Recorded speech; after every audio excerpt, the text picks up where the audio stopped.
ଥରେ ବନେଇଲେ ବାର ବାର ବନେଇବା ପାଇଁ ଇଚ୍ଛା ହେବ, ଆଉ ଥରେ ଚାଖିଲେ ସ୍ୱାଦ ଜମା ଭୁଲି ପାରିବେ ନାହିଁ।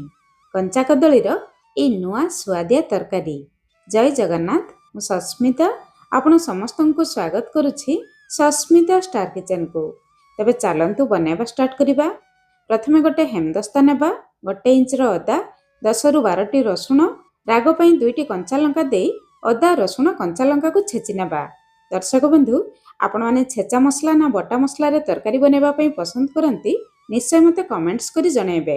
2 ବଡ଼ ଚାମଚ ପାଖାପାଖି ଅଦା ରସୁଣ ଛେଚା ଆମ ରେଡ଼ି ହେଲା। ଆଜିର ତରକାରୀ ପାଇଁ ଏଇଠି ମୁଁ ନେଇଛି 2ଟି ବଡ଼ ସାଇଜର କଞ୍ଚା କଦଳୀ। କଦଳୀ କାଟିବା ପୂର୍ବରୁ ଗୋଟେ ଜାଗାରେ ହଳଦୀ ପାଣି କରି ରଖିବା। କଦଳୀ କାଟି ସାରିବା ପରେ ସାଙ୍ଗେ ସାଙ୍ଗେ ହଳଦୀ ପାଣିରେ ପକାଇବେ। କଦଳୀ ଜମା ବି କଳା ପଡ଼ିବ ନାହିଁ। କଦଳୀର ଚୋପା ବାହାର କରିସାରିବା ପରେ ଟିକେ ମିଡ଼ିୟମ ପିସେସରେ କାଟି ନେବା।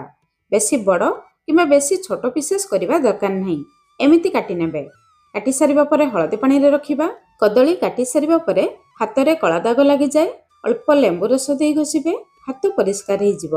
ତାପରେ ଗୋଟେ ବଡ଼ ଜାଗା ନେବା, ଅଧା ଛୋଟ ଚାମଚ ହଳଦୀ ଗୁଣ୍ଡ, ଅଧା ଛୋଟ ଚାମଚ ରାଗ ଲଙ୍କା ଗୁଣ୍ଡ, ଅଧା ଛୋଟ ଚାମଚ କାଶ୍ମୀରୀ ଲଙ୍କା ଗୁଣ୍ଡ, ଅଧା ଛୋଟ ଚାମଚ ଜିରା ଗୁଣ୍ଡ, ଗୋଟେ ଛୋଟ ଚାମଚ ଧନିଆ ଗୁଣ୍ଡ, ତା ସହିତ 2 ଛୋଟ ଚାମଚ କଞ୍ଚା ବେସନ ଦେବା। 2ଟି କଦଳୀ ପାଇଁ କେବଳ 2 ଛୋଟ ଚାମଚ ବେସନ ଦେବେ, ଜମା ଅଧିକ ବେସନ ଦେବେ ନାହିଁ। ଗୋଟେ ଛୋଟ ଚାମଚ କସୁରୀ ମେଥି ପତ୍ର ଦେବା, ସ୍ୱାଦ ଅନୁସାରେ ଲୁଣ ଦେବା। ତାପରେ ସବୁ ଜିନିଷକୁ ଭଲ ଭାବରେ ଗୋଳେଇ ନେବା। ଗୋଳେଇ ସାରିବା ପରେ କାଟି ରଖିଥିବା କଦଳୀକୁ ପାଣିରୁ ଛାଣିକି ଦେବା। ଧ୍ୟାନ ରଖିବେ, କଦଳୀ ସହିତ ବେଶୀ ପାଣି ଦେବେ ନାହିଁ। ଏବେ ତରକାରୀର ଟେଷ୍ଟ ବଢ଼ାଇବା ପାଇଁ 4-5 ଚାମଚ ଫ୍ରେଶ୍ ଗ୍ରୀନ୍ ମଟର ଦେବା। ଏବେ ତ ଗ୍ରୀନ୍ ମଟର ମିଳୁଛି, ଆପଣମାନେ ଦେବା ପାଇଁ ଚେଷ୍ଟା କରିବେ। ତାପରେ ଛେଚି ରଖିଥିବା ଅଦା ରସୁଣ ଛେଚାରୁ କେବଳ 1 ଚାମଚ ଦେବା। ବଳକା ଛେଚା ମସଲା ରଖିବା, ପରେ ବ୍ୟବହାର କରିବା। ତାପରେ ଜମା ପାଣି ଦେବେ ନାହିଁ, ସବୁ ଜିନିଷକୁ ଭଲ ଭାବରେ ଗୋଳେଇ ନେବେ। ପ୍ରିୟ ଦର୍ଶକ ବନ୍ଧୁ, ଆପଣମାନଙ୍କୁ ଗୋଟେ ଅନୁରୋଧ, ଆଜିର ରେସିପି ପସନ୍ଦ ଆସିଲେ ଭିଡ଼ିଓକୁ ଲାଇକ୍ କରନ୍ତୁ, ନିଶ୍ଚୟ ଗୋଟେ ସେୟାର କରନ୍ତୁ। ଚ୍ୟାନେଲ ଯଦି ନୂଆ ଅଛନ୍ତି ପ୍ଲିଜ୍ ଚ୍ୟାନେଲକୁ ସବସ୍କ୍ରାଇବ୍ କରନ୍ତୁ। ଆପଣ ଚାହିଁଲେ କେବଳ କଦଳୀରୁ ଏହି ତରକାରୀକୁ ବନେଇ ପାରିବେ, କିନ୍ତୁ ତରକାରୀର ଟେଷ୍ଟ ବଢ଼ାଇବା ପାଇଁ ଗୋଟେ ମିଡ଼ିୟମ ସାଇଜର ପିଆଜର ପାଖୁଡ଼ା ବାହାର କରିକି ଦେବା। ତା ସହିତ ଫାଳେ କ୍ୟାପ୍ସିକମ୍ ଦେବା। ଯଦି କ୍ୟାପ୍ସିକମ୍ ନଥିବ କେବଳ ପିଆଜ ବି ଦେଇପାରିବେ। ତାପରେ ସବୁ ଜିନିଷକୁ ଗୋଳେଇବା। ଗୋଳେଇବା ସମୟରେ ମସଲା ଯଦି ଶୁଖିଲା ଲାଗିବ କେବଳ 1ରୁ 2 ଚାମଚ ପାଣି ଦେବେ, ଜମା ଅଧିକ ପାଣି ଦେବେ ନାହିଁ। ବେସନ ଆଉ ମସଲା କଦଳୀ ଉପରେ ହାଲକା କୋଟ୍ ହେବା ଦରକାର। ଏବେ ଚାଲନ୍ତୁ ତରକାରୀ ବନେଇବା ଷ୍ଟାର୍ଟ କରିବା। ଗ୍ୟାସ୍ ଉପରେ କଢ଼େଇ ବସାଇ କଢ଼େଇକୁ ଗରମ କରିବା। ତାପରେ 2 ବଡ଼ ଚାମଚ ରିଫାଇନ୍ ତେଲ ଗରମ କରିବା।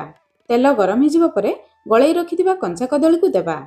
କଢ଼େଇରେ ଏକାଥରେ ଯେତିକି ଧରିବ ସେତିକି ଦେବେ। ତାପରେ ଗ୍ୟାସ୍ର ଫ୍ଲେମ୍ ଲୋ ମିଡ଼ିୟମ୍ ରଖି 1ରୁ 2 ମିନିଟ୍ ପର୍ଯ୍ୟନ୍ତ ତଳପଟକୁ ଛାଣିବା। 2 ମିନିଟ୍ ପରେ କଦଳୀକୁ ତଳ ଉପର କରି ଓଲଟାଇ ଦେବା। ତାପରେ ଗ୍ୟାସ୍ର ଫ୍ଲେମ୍ ଲୋ ମିଡ଼ିୟମ୍ ରଖି ଏପଟ ସେପଟ କରି ସବୁ ଜିନିଷକୁ ଲାଲ କଲର୍ ହେଲା ପର୍ଯ୍ୟନ୍ତ ଛାଣିବା। ସବୁ ଜିନିଷ ଏମିତି ଲାଲ କଲର୍ ହେଇଯିବା ପରେ ଆମେ ବାହାରକୁ ବାହାର କରି ଆଣିବା। ସେମ୍ ପ୍ରୋସେସ୍ରେ ବଳକା ଥିବା ସବୁ କଞ୍ଚା କଦଳୀ ଗୁଡ଼ିକୁ ଆମେ ତେଲରେ ଛାଣି ନେବା। ଏଇଠି ଦେଖନ୍ତୁ, ସବୁ କଦଳୀକୁ ଆମେ ଛାଣି ନେଲେ। କଦଳୀ ଛାଣି ସାରିବା ପରେ ସେଇ କଢ଼େଇରେ ଦେଖନ୍ତୁ ଅଳ୍ପ ତେଲ ଅଛି, ଆଉ 1 ଛୋଟ ଚାମଚ ପାଖାପାଖି ତେଲ ଦେବା। ତେଲ ଆପଣମାନେ ଦେଖିକି ଦେବେ। ତେଲ ଗରମ ହେଇଯିବା ପରେ ଅଧା ଚାମଚ ଜିରା ଦେବା, 2-3 ପିଞ୍ଚ ହିଙ୍ଗୁ ଦେବା। ବେସନ ମଟର ଟିକେ ଗ୍ୟାସ୍ করে ଅଳ୍ପ ହିଙ୍ଗୁ ଦେଲେ ତରକାରୀ ବହୁତ ଜଲ୍ଦି ହଜମ ହେଇଯିବ। ଜିରା ତେଲରେ ଫୁଟିଯିବା ପରେ ଗୋଟେ ବଡ଼ ସାଇଜର ପିଆଜ ଦେବା। ଗ୍ୟାସ୍ର ଫ୍ଲେମ୍ ଲୋ ମିଡ଼ିୟମ୍ ରଖି ପିଆଜକୁ ହାଲକା ଲାଲ କଲର୍ ହେଲା ପର୍ଯ୍ୟନ୍ତ ଭାଜିବା। ପିଆଜକୁ ବେଶୀ ପୋଡ଼ିବେ ନାହିଁ। ପିଆଜ ହାଲକା ଭାଜିଯିବା ପରେ ଅଦା ରସୁଣ କଞ୍ଚା ଲଙ୍କା ଛେଚା ଦେବା। ଗ୍ୟାସ୍ର ଫ୍ଲେମ୍ ପୁରା ଲୋ ରଖି ଅଦା ରସୁଣକୁ ତେଲରେ ଭଲ ଭାବରେ କଷିବା। ଅଦା ରସୁଣକୁ ଯେତେ ଭଲ ଭାବରେ କଷିବେ ତରକାରୀର ବାସ୍ନା ଆଉ ଟେଷ୍ଟ ବଢ଼ିବ। ଅଦା ରସୁଣ କଷିଯିବା ପରେ ଅଧା ଛୋଟ ଚାମଚ ହଳଦୀ ଗୁଣ୍ଡ, ଅଧା ଛୋଟ ଚାମଚ ରାଗ ଲଙ୍କା ଗୁଣ୍ଡ ଦେବା। ତେଲ ପିଆଜ ଭାଜିବା ସମୟରେ ଲଙ୍କା ଗୁଣ୍ଡ ହଳଦୀ ଗୁଣ୍ଡ ଦେଇ ଭାଜିଲେ ତରକାରୀରେ ବହୁତ ବଢ଼ିଆ କଲର୍ ଆସେ, କିନ୍ତୁ ଧ୍ୟାନ ରଖିବେ ଗୁଣ୍ଡ ମସଲାକୁ ତେଲରେ ପୋଡ଼ିବେ ନାହିଁ। ତାପରେ କଦଳୀ ଗୋଳେଇଥିବା ଜାଗାକୁ ଧୋଇ 2-3 ଚାମଚ ପାଣି ଦେବା। ସେଇ ଜାଗାରେ ଯାହା ବି ମସଲା ଲାଗିଛି ସେଇ ମସଲା ଆମ ତରକାରୀରେ ବ୍ୟବହାର ହେଇଯିବ। ମସଲା ପାଣି ଶୁଖିବା ପର୍ଯ୍ୟନ୍ତ ଅଦା ରସୁଣ ମସଲା ସହିତ ଭଲ ଭାବରେ କଷି ନେବା। ଅଦା ରସୁଣ ମସଲା କଷିଯିବା ପରେ 2ଟି ମିଡ଼ିୟମ ସାଇଜର ଟମାଟୋ ଦେବା। କଦଳୀ ଆଉ ବେସନ ମିଠା ଲାଗିବ, ଟମାଟୋ ଟିକେ ଖଟା ରହିଲେ ତରକାରୀ ଖାଇବା ପାଇଁ ଭଲ ଲାଗିବ। ଏବେ ମସଲାରେ କେବଳ ମସଲା ପାଇଁ ଲୁଣ ଦେବା। କଦଳୀ ପାଇଁ ଆମେ ଲୁଣ ଦେଇଥିଲେ, ଏଇ ମସଲାରେ ଆଉ କିଛି ବି ଗୁଣ୍ଡ ମସଲା ଦେବା ଦରକାର ନାହିଁ, କାହିଁକିନା ସବୁ ଗୁଣ୍ଡ ମସଲା ଆମେ କଦଳୀ ସହିତ ଦେଇଥିଲେ। ଏବେ ଦେଖନ୍ତୁ ମସଲା ଟିକେ ଶୁଖିଲା ଲାଗୁଛି। 2-3 ଚାମଚ ପାଣି ଦେବା।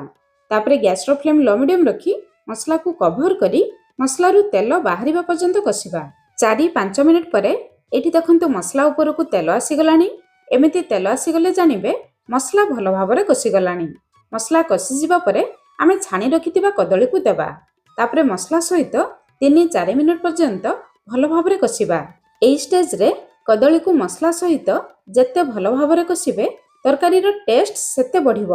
3-4 ମିନିଟ୍ ପରେ ଏଠି ଦେଖନ୍ତୁ ମସଲାର କଲର୍ ପୁରା ଚେଞ୍ଜ ହେଇଗଲାଣି। ଯଦି ଆପଣମାନେ କଷା ତରକାରୀ ଖାଇବା ପାଇଁ ପସନ୍ଦ କରୁଥିବେ ଏମିତି ତରକାରୀକୁ ଖାଇପାରିବେ।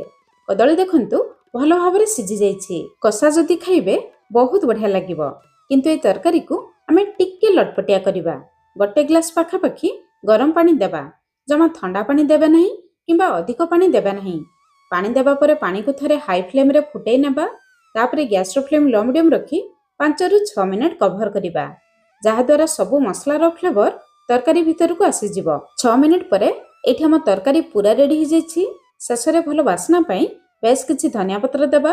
1 ଛୋଟ ଚାମଚ ଗରମ ମସଲା ଦେବା। ଶେଷରେ ଗରମ ମସଲା ଗୁଣ୍ଡ ଦେଲେ ଏହି ତରକାରୀରେ ବହୁତ ବଢ଼ିଆ ବାସ୍ନା ଆସିବ। ସବୁ ଜିନିଷକୁ ଗୋଳେଇ ନେବା।